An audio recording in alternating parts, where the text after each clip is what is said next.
welcome to Higimura Studios. I'm Higimura, and today I'm going to be talking about money and relationship drama. That's pretty much what it's going to be like today. So what it happened is that after I got hired from Nova, I started saving, of course, right away.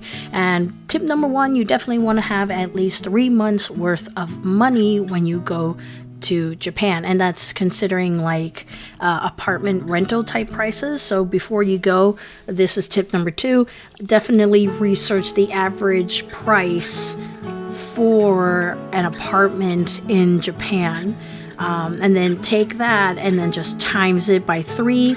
I would say to times it by 4 just in case, because at least if you have 4, you can cover the key money, the security, and the rent. And then at least you will have like that extra one just in case if something else happens. Now, for those who may not know, key money is basically, the Japanese have a old tradition where somewhere around like feudal times, those who may know specifics can comment below, that basically key money is a promise from the landlord or from the owner of the apartment to say that they will keep the apartment for you until you officially move. Now, mind you, this does not guarantee that you'll end up keeping the apartment. There's a lot of foreigner negativity when it comes to apartment getting. Again, plenty of people can comment about their experiences down below. But yeah, I got really lucky in the sense that, my guarantor was the company that I was working for. For those who don't know what a guarantor is basically an individual who promises that you will keep up with rent on a monthly basis, and that they are the sole responsibility that if you should not pay, they will take up the responsibility to pay. So normally this is someone that has a good standing. So my company that I was going to work for, Borderlinks, was my guarantor. So you want to be able to have all that. Believe me, you're going to need it, especially with the shit show that happened to me. So moving on, during this month of struggling, following from the previous episode, link above for those who wants to see the previous story about that. I'm going ahead and I'm saving as much as I can. I'm working as a security guard at a bookstore, which was, pretty nice, and, I'm saving along and whatnot. And during this month, I'm getting close to the date to me leaving, and basically my friends put up a Bon Voyage. Yeah, so what happened is that we were meeting up at a friend's house. Let's name him, let's say Frankie. And basically we're meeting up at Frankie's house and it's sort of like a potluck type of, party. So basically potluck party, if no one knows, is that everyone brings at least the rules that are in my family is that you bring 1 drink and 1 dish to the party. So if it was my family, it would be soda and arroz con dulces or guineo escabeche, so, well, not guineo escabeche, but like sancocho or something like that, like good Spanish stew or something like that. We're going over to Frankie's house, and, my mom is there, my at the time boyfriend was there, and we're enjoying ourselves. We're having a party, having drinks and enjoying ourselves. And then at some point, my ex, let's say his name is Danny, so it turned out that like Danny was there, and I was like, oh no, in my head. Obviously I didn't say anything, but yeah, basically Danny was there. And of course my current boyfriend Ricardo ended up being in the same place as well, which I did not know, or at least as far as I remember. I remember if anyway. So we're going ahead, the party, we're enjoying the party, a little bit of awkwardness, and we're moving over to going to a local arcade that sort of have like a pizza type of thing going on. My mom, who was there, basically was like, okay, who's gonna sit with Jasmine? And basically my ex and the current boyfriend at the time were like, me, basically raised her hand and were like, me. Oh my god. Anyway, So, we go ahead and we start getting into the car. My mom sits in the front driver's seat with Frank, who's driving, and basically my ex is, if I remember correctly, he's on my left and Ricardo is on my right. Oh God. Oh, so awkward. Anyway, so we're kind of like in the back of the car, and I'm like, ooh, I'm feeling this unnecessary tension, or there was genuine tension, one of the two.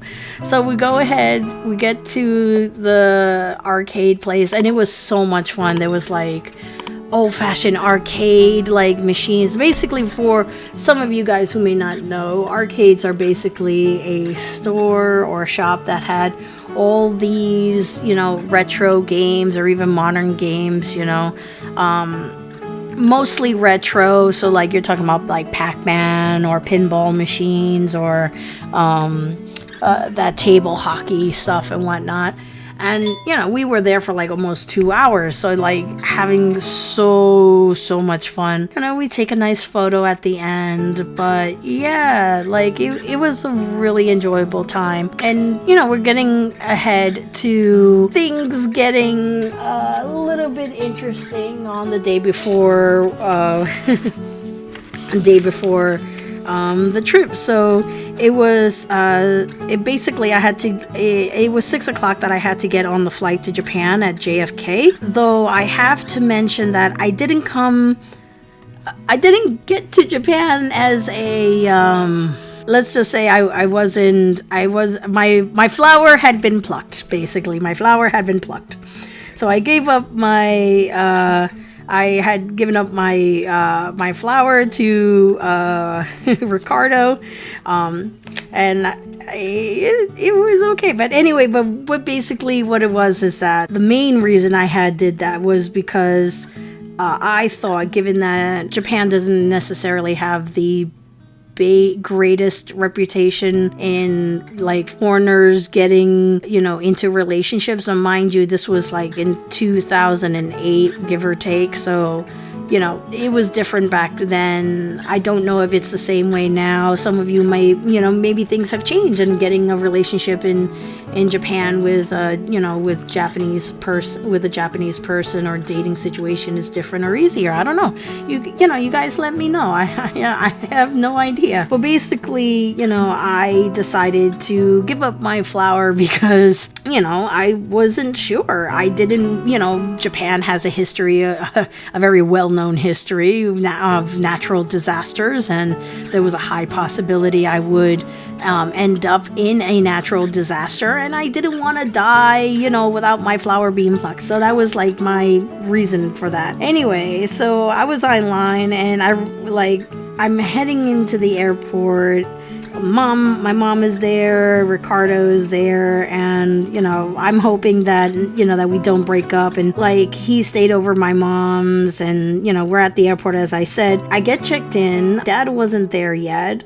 We were able to find him because my dad, for some awful reason, got lost in the airport. We said our goodbyes, and I cried and told Ricardo I miss him, and he told me that he would miss me too. So and that he loved me. Now, mind you, I didn't know if that was a thing or that he meant it. Anyway, so, I'm online to get into the plane, and then I realized that I entirely forgot the money and the traveler's checks like a dummy, and I was getting so stressed out. And once I'm on the line, and I tell my mother, I'm like, Mom, I forgot the traveler's checks. Oh my god, oh my god, what are we gonna do? So, my mom was like, okay, calm down. You sure? And so, I double check, and lo and behold, not there. I did have a little bit of cash on me, not a lot, and my mom was just like, she took out cash right away, and while I was on the line, because the line was fairly long, and just shoved money in, and was just like, just exchange it when you get over there, and I'll try to find it. And I was like, Mom, I remember where it is. It's at, it's right on top of the Goken etiqueta, like the vanity thing. And then she was like, okay, I'll send it to you once, once I get it, okay? Oh my God, it was a whole big thing. And once I got on the plane, I was going from New York to Atlanta and then, doing layover. So I tried to stay awake as best as I can, because that's another trick you can do if you want to try and reduce jet lag as much as possible. If you're leaving in the day, try to go to Japan time as much as possible the night before or the day before. That way, when you're in Japan, it won't be too harsh on you. Nothing really happened in Atlanta and the transfer from Atlanta to the plane that was taking me to Narita. But when the plane landed, I rushed to the next gate for my flight to Japan. I had to wait a bit, which gave me enough time to call my mom to tell my mom and everybody that I was okay. And they started calling people to board, and I boarded, praying for, a nice safe landing. And after 18 hours, I finally made it to Narita Airport. I called my mom. I called the representative from Borderlinks that I had got to Narita, and that I was on my way to Omiya, which is where like the main business was there and where Borderlinks had set up the hotel for me. So the representative named Chris, he left to Omiya to meet me or at least he told me that he would leave to Omiya to meet me at the station, and that he will help me to get my bags to the hotel. When I finally got to the hotel was like in sort of this at the end of this really long street, but very close by to the train station. And there were a bunch of pachinko and Lawson's and other like little restaurants and stuff like that, which was very nice. In fact, one of the nicest things that I liked was there was a restaurant called Curry House. Oh my God, I loved Curry House. Love it. The curry is so good, and you can get it in any which way form with extra toppings or big sizes or small sizes, vegetarian, vegan. I don't know if they've changed it now and they expanded more, or if they've survived the panini. But oh my God, their food was so good, and their breakfast menu was even better. So, my hotel once I got there, was small, but not like too small. It was, at first impressions was definitely that I was like, oh my God, this is freakishly small. But basically I had no choice. Once I got in, I took a shower and walked over to the main office at Borderlinks, where I met the president and also another representative who was to help me if I needed help with anything like medical stuff or anything like that. At the end of the day, I called my mom again to let her know I was okay, and took the best nap ever. Oh my God. So yeah, this is definitely to tell you, at least this is the beginning of it all. That was my first night and the month leading up to going to Japan. So oh man, I will have to say that in the coming days, it definitely got interesting from that point forward. So I'll let you guys know soon. All I have to say is that shopping in Japan gets really interesting when you have a fairly nice amount of money. Anyway, I'll leave you that. Alright guys, so I'll talk to you next time. Thank you so much for listening. Don't forget to like, share, and subscribe. Leave a comment down below, and I'll see you guys in the next video. Bye!